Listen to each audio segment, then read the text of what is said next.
Good morning everyone. जय देवी। Good morning everyone. तो देख लेते हैं आज के करंट अफेयर में कौन कौन से इम्पोर्टेंट प्रश्न बने हुए हैं जो पेपर के माध्यम से आप लोगों के लिए अति महत्वपूर्ण साबित होने वाले हैं। अगर आप लोगों ने अभी तक हमारे सेशन को लाइक, शेयर और सब्सक्राइब नहीं किया है तो आप लोग इसे अवश्य कर दीजिएगा। तो आज है 13 अगस्त 2023। 13 अगस्त 2023 से डेली करंट अफेयर की क्लास में जो भी इम्पोर्टेंट प्रश्न बने हैं हम आपके समक्ष डिस्कस करेंगे और उनके बारे में इम्पोर्टेंट फैक्ट भी आपको बताएंगे। तो चलते हैं अपने हम आज के पहले प्रश्न की तरफ। देख लेते हैं आज का हमारा पहला प्रश्न कौन सा बना हुआ है। तो आप लोग इसे शेयर अवश्य करते रहें। तो देख लेते हैं पहला प्रश्न हमारा है, विश्व जैव ईंधन दिवस कब मनाया गया है। विश्व जैव ईंधन दिवस कब मनाया गया है? तो ये मनाया गया है 9 अगस्त को या फिर 10 अगस्त को या फिर 11 अगस्त को या फिर 12 अगस्त को। तो विश्व जैव ईंधन दिवस कब मनाया गया है? तो ऑप्शन नंबर इसमें हमारा सही है 2, 10 अगस्त को। 10 अगस्त को विश्व जैव ईंधन दिवस हाल ही में मनाया गया है। तो देख लेते हैं अन्य महत्वपूर्ण दिवस। अन्य महत्वपूर्ण दिवस में 1 अगस्त को नेशनल माउंट क्लाइंबिंग डे और मुस्लिम महिला अधिकार दिवस मनाया गया है। फिर है विश्व लंग कैंसर दिवस और वर्ल्ड वाइड वेब डे मनाया गया है। फिर क्या है 3 अगस्त को भारतीय अंगदान दिवस, 6 अगस्त को हिरोशिमा दिवस और 7 अगस्त को राष्ट्रीय हथकरघा दिवस के रूप में मनाया गया है। 8 अगस्त को अगस्त क्रांति दिवस एवं 9 अगस्त को नागासाकी दिवस के रूप में मनाया गया है। फिर क्या है 10 अगस्त। तो 10 अगस्त को विश्व आदिवासी दिवस भी मनाया जाता है। कब है? तो 9 अगस्त। 9 अगस्त को विश्व आदिवासी दिवस भी मनाया जाता है और इसी दिन नागासाकी दिवस भी मनाया जाता है। तो अभी तक ये हमारे थे क्या है अगस्त माह के महत्वपूर्ण दिवस। अब देख लेते हैं अगला प्रश्न। अगला प्रश्न हमारा कौन सा बना हुआ है? तो अगला प्रश्न है, लोकसभा में पेश किए गए विधेयक में इंडियन पेनल कोड IPC को खत्म करके किस संहिता को लागू करने का प्रावधान है या प्रावधान किया गया है? तो ऑप्शन नंबर 1 है भारतीय न्याय संहिता या फिर भारतीय नागरिक सुरक्षा संहिता या फिर भारतीय साक्ष्य संहिता या फिर भारतीय दंड विधान संहिता। तो इसमें से हमारा ऑप्शन नंबर कौन सही हो जाएगा? तो इसमें हमारा ऑप्शन नंबर सही है। ऑप्शन नंबर कौन सा सही है? ऑप्शन नंबर इसमें हमारा सही हो जाएगा कौन सा? ऑप्शन नंबर सही है 1, भारतीय न्याय संहिता।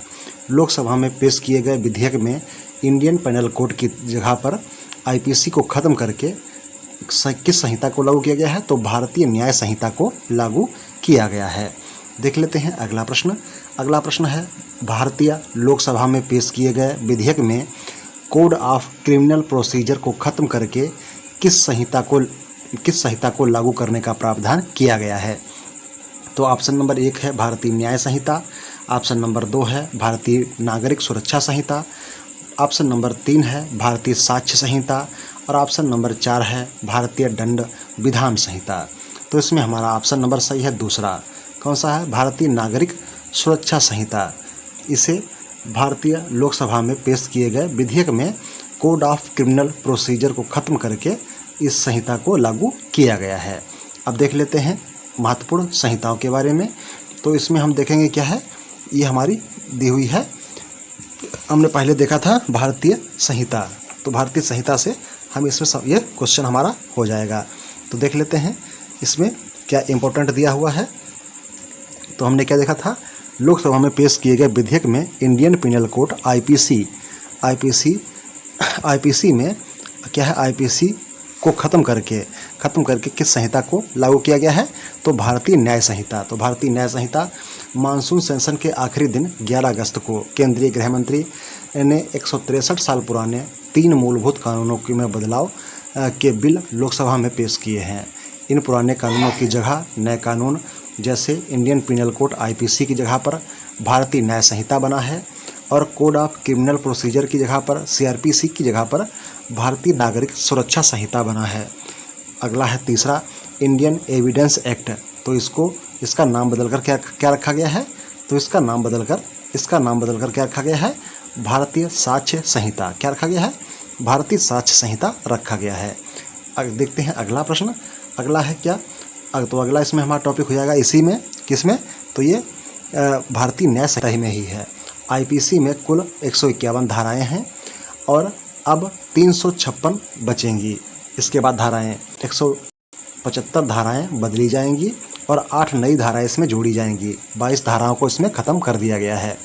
अगला है मॉब ब्लीचिंग या मौत की सज़ा पर 5 या अधिक लोगों की जाति, नस्ल या भाषा के आधार पर हत्या करते हैं तो न्यूनतम 7 साल और अधिकतम उम्र कैद या फांसी की सज़ा हो सकती है।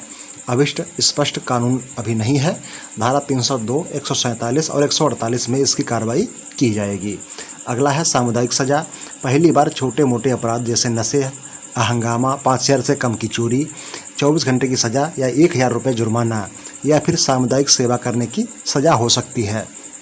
अभी तक अमेरिका और यूके में ऐसा कानून लागू है। अभी ऐसे अपराधों पर जेल भेजा जा सकता है।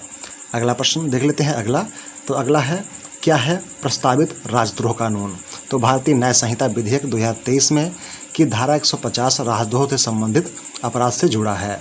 इसे राजद्रोह शब्द का उपयोग नहीं किया गया है, बल्कि अपराध को भारत की संप्रभुता, इसमें देखिए अपराध को इस तरीके से लिखा गया है, भारत की संप्रभुता, एकता और अखंडता के खतरे में डालने वाला बताया गया है।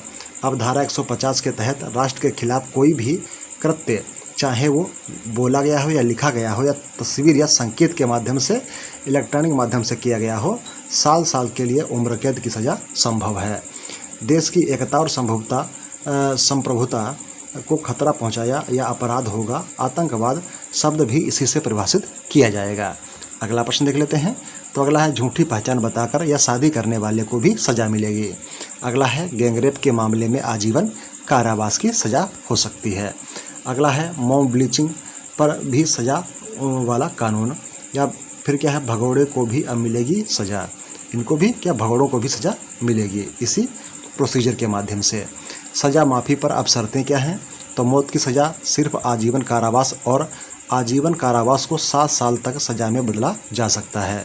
कानून यह सुनिश्चित करेगा कि सियासी प्रभाव वाले लोग कानून से बच ना सकें। सरकार पीड़ित को सुने बिना 7 साल या कैद या अधिक सज़ा देने के लिए केस वापस नहीं ले सकती है। अगला देख लेते हैं भारतीय नागरिक सुरक्षा संहिता। तो इसमें सीआरपीसी में 533 धाराएं बचेंगी, 160 धाराएं बदली जाएंगी, 9 धाराएं नई जुड़ेंगी और 9 धाराएं खत्म हो जाएंगी। पूछताछ से ट्रायल तक वीडियो कॉन्फ्रेंस से करने का प्रावधान होगा, जो पहले नहीं था, अब होगा। भारतीय नागरिक सुरक्षा संहिता विधेयक 2023, तो सीआरपीसी में हमने देख लिया है इतनी धाराएं ये हो जाएंगी, 9 धाराएं खत्म हो जाएंगी। अगला है ट्रायल कोर्ट में 3 साल में देना होगा फैसला और मुकदमा चलने की मंजूरी भी दी गई है। तो ये थे हमारे आज तक के अभी जो हमारे सीआरपीसी में जो बदलाव हुए हैं और भारतीय न्याय संहिता में जो बदलाव हुए हैं, नागरिक सुरक्षा संहिता में बदलाव हुए हैं या भारतीय साक्ष्य संहिता में बदलाव हुए हैं, ये सभी इसमें हमने दिखा दिया आप लोगों को है। और पीडीएफ के माध्यम से हम इसका फुल डिटेल आप लोगों को प्रदान कर देंगे, तो आप लोग हमारे टेलीग्राम चैनल पर भी जुड़ सकते हैं। अगला प्रश्न है G20 क्या है। G20 देखिए इसमें थोड़ा गलत लिखा है, GT 0 हो गया है। तो G20 के लोगों में संस्कृत श्लोक दिया हुआ है क्या है, वसुधैव कुटुंबकम के इस्तेमाल पर किस देश ने आपत्ति जताई है। तो इसमें अमेरिका ने, चीन ने जताई है या फिर रूस ने या फिर इराक ने। तो इसमें हमारा ऑप्शन नंबर सही है 2, चीन देश ने G20 के लोगों में संस्कृत श्लोक वसुधैव कुटुंबकम के इस्तेमाल पर आपत्ति जताई है। तो देखिए कहाँ लिखा है वसुधैव कुटुंबकम, कहाँ लिखा हुआ है, देखिए ये लिखा है वसुधैव कुटुंबकम। इसी पर आपत्ति जताई किसने, तो ये चीन ने जताई है। Okay, 1 earth 1 family and 1 future इसका हमारा ध्येय वाक्य है किसका, G20 का। चलते हैं अगले प्रश्न की तरफ। अगला प्रश्न देख लेते हैं। प्रसिद्ध परमाणु भौतिक विज्ञानी विकास सिन्हा का निधन हुआ है 11 अगस्त 2023 को। उन्हें कौन सा अवार्ड मिला था, तो पद्म भूषण या फिर पद्मश्री या फिर दोनों। तो इनमें से हमारा ऑप्शन नंबर सही है 30, कौन सा, 30, चौथा हमारा क्वेश्चन सही हो जाएगा। कौन सा, चौथा ऑप्शन हमारा सही हो जाएगा। पद्म भूषण और पद्मश्री ये दोनों पुरस्कार इन्हें मिले हुए हैं। तो ऑप्शन नंबर हमारा चौथा सही है, तीसरा नहीं चौथा। ओके, चौथा हमारा ऑप्शन सही हो जाएगा। चलते हैं देख लेते हैं। तो ये हैं विकास सिन्हा, इनका हाल ही में निधन हो गया है। कब? तो 11 अगस्त 2023 को। अगला प्रश्न देख लेते हैं। अगला प्रश्न हमारा है, केरल विधानसभा ने राज्य का नाम बदलने का प्रस्ताव पारित किया है और नाम क्या रखा है? तो क्या रखेगा नाम? तिरुवर रखेगा, या फिर केरलम रखा जाएगा, या फिर केरलूबम रखा जाएगा, या फिर इनमें से कोई नहीं। तो इसमें से हमारा ऑप्शन नंबर दूसरा सही है, केरलम नाम रखा जाएगा। क्या है? केरल विधानसभा ने राज्य का नाम बदलने का प्रस्ताव पारित किया है। नया नाम क्या है? तो ये केरलम नया नाम रखा जाएगा। किसका? केरल का। तो देख लेते हैं केरल विधानसभा में सर्वसम्मति से UCC पारित किया हुआ है। थेयन अनुष्ठान कला का आयोजन केरल में शुरू हुआ है और लू के कारण सबसे अधिक मौतें केरल में दर्ज की गई हैं। मालाबार नदी महोत्सव का 9वां संस्करण केरल में शुरू हुआ है। केरल का गठन 1 नवंबर 1956 को हुआ था। राजधानी तिरुवनंतपुरम है। कुल जिले हैं 14। मुख्यमंत्री हैं पिनरई विजयन। राज्यपाल आरिफ मोहम्मद खान। विधानसभा में 140 सीटें हैं, राज्यसभा में 9 और लोकसभा में यहाँ पर 20 सीटें हो जाती हैं। केरल का उच्च न्यायालय कौन सा है? तो केरल का उच्च न्यायालय है कोच्चि उच्च न्यायालय। केरल का राजकीय पशु हाथी, राजकीय पक्षी ग्रेट हॉर्नबिल है। राजकीय फूल कनिकोना का फूल है। राजकीय वृक्ष नारियल का वृक्ष और राजकीय फल कटहल का वृक्ष हो जाता है। राजकीय भाषा मलयालम। कुल यहाँ का क्षेत्रफल कितना है? तो कुल क्षेत्रफल यहाँ का है 3,88,630 वर्ग किलोमीटर। ओके, चलते हैं अगले प्रश्न। तो देख लेते हैं अगला प्रश्न। बिहार के बाद किस राज्य के मुख्यमंत्री ने जातिगत जनगणना करवाने की घोषणा की हुई है? तो ये किसने की है? तो ये राजस्थान ने, हरियाणा ने, छत्तीसगढ़ ने, या फिर उड़ीसा।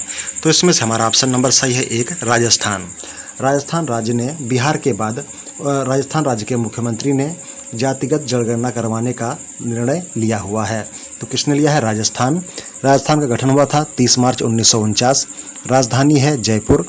कुल जिले हैं 33। मुख्यमंत्री अशोक कुमार गहलोत हैं। राज्यपाल हैं कलराज मिश्र। राजस्थान की विधानसभा में कुल सीटें हैं 200 सीटें, राज्यसभा में 10 सीटें हैं और लोकसभा में यहाँ पर 25 सीटें हो जाती हैं। राजस्थान का उच्च न्यायालय राजस्थान में ही है। क्षेत्रफल कितना है? तो 3,42,239 वर्ग किलोमीटर हो जाता है। ये भारत के कुल क्षेत्रफल का पहला स्थान ग्रहण करता है।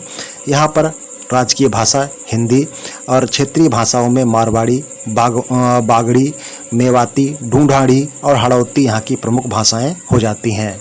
राजकीय पशु चिंकारा और ऊँट है। राजकीय पक्षी इंडियन बस्टर्ड। राजकीय फूल रोहिरा का फूल है और राजकीय वृक्ष खेजड़ी का वृक्ष है। इसे खाने और दवा दोनों के रूप में प्रयोग किया जाता है। अगला प्रश्न देख लेते हैं। किस देश के ऑस्कर विजेता निर्देशक विलियम फ्राइडकिन का हाल ही में निधन हो गया है? तो ये किस देश के हैं? रूस के हैं, अमेरिका के हैं, जापान के हैं, या फिर ऑस्ट्रेलिया के? तो इसमें हमारा ऑप्शन नंबर 2 सही है, अमेरिका। अमेरिका देश के ऑस्कर विजेता निर्देशक विलियम फ्राइडकिन का हाल ही में निधन हो गया है। तो ये हैं अमेरिकी ऑस्कर विजेता निर्देशक विलियम फ्राइडकिन, इनका हाल ही में निधन हो गया है। देख लेते हैं अगला प्रश्न। तो आप लोग इसे लाइक और शेयर अवश्य करते रहें।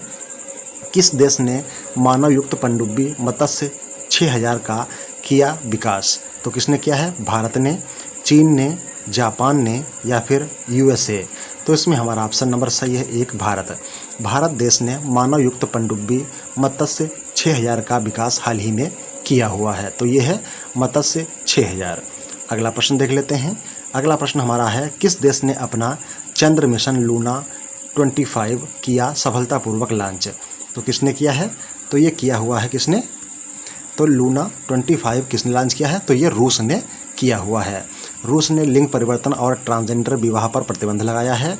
RBI ने रूस के सेबर बैंक को बेंगलुरु में IT यूनिट स्थापित करने की अनुमति दी है। और भारत आम महोत्सव आमरस का उद्घाटन मॉस्को में किया गया है।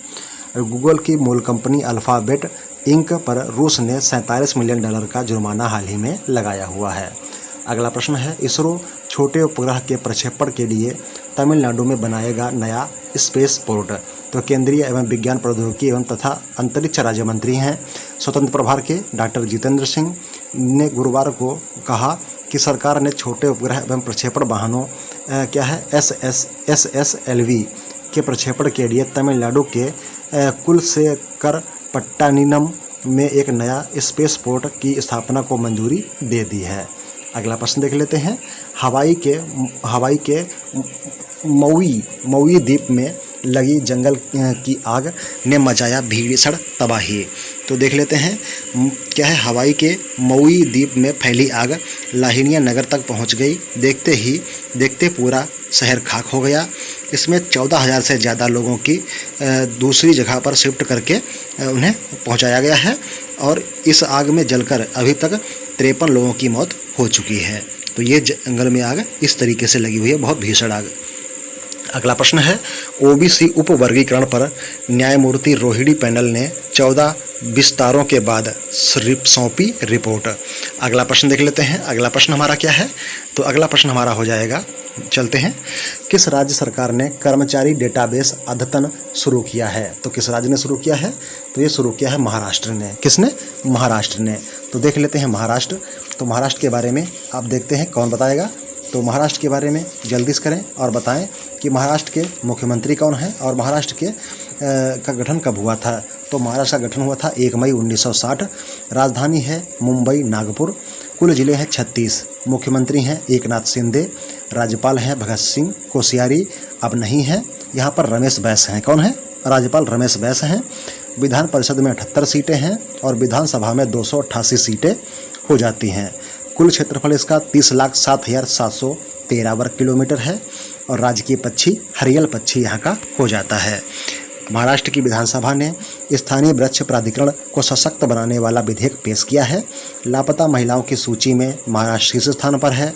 महाराष्ट्र सरकार ने विदेशी कैदियों को वीडियो कॉल करने की अनुमति दी है। नागपुर में इतवारी रेलवे स्टेशन का नाम सुभाष चंद्र बोस के नाम पर रखा गया है।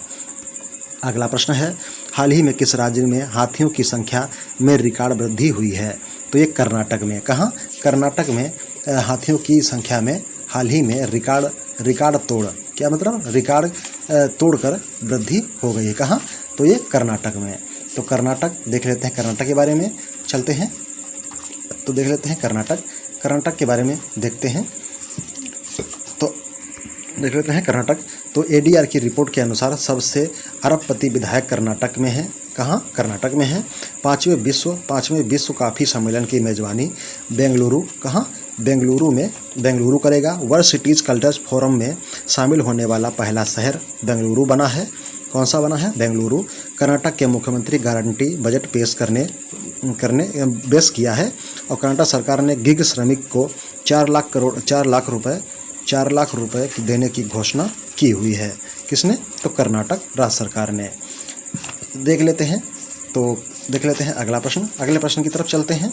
देख लेते हैं अगला प्रश्न हमारा। तो कर्नाटक देखते हैं। कर्नाटक 1 नवंबर 1956 में इसकी स्थापना हुई थी। राजधानी है बेंगलुरु। मुख्यमंत्री हैं बसवराज बोम्मई। कौन है। बसवराज बोम्मई थे, अब है सिद्धारमैया हैं। इस समय सिद्धारमैया हैं। राज्यपाल है थावरचंद गहलोत। विधानसभा में 75 सीटें हैं। किसमें। विधान परिषद में 75 सीटें और विधानसभा में 225 सीटें। राज्यसभा में 12 सीटें हैं और लोकसभा में 28 सीटें यहाँ पर हो जाती हैं। कहाँ। कर्नाटक में। ओके। देख लेते हैं अगला प्रश्न। अगला प्रश्न हमारा कौन सा है।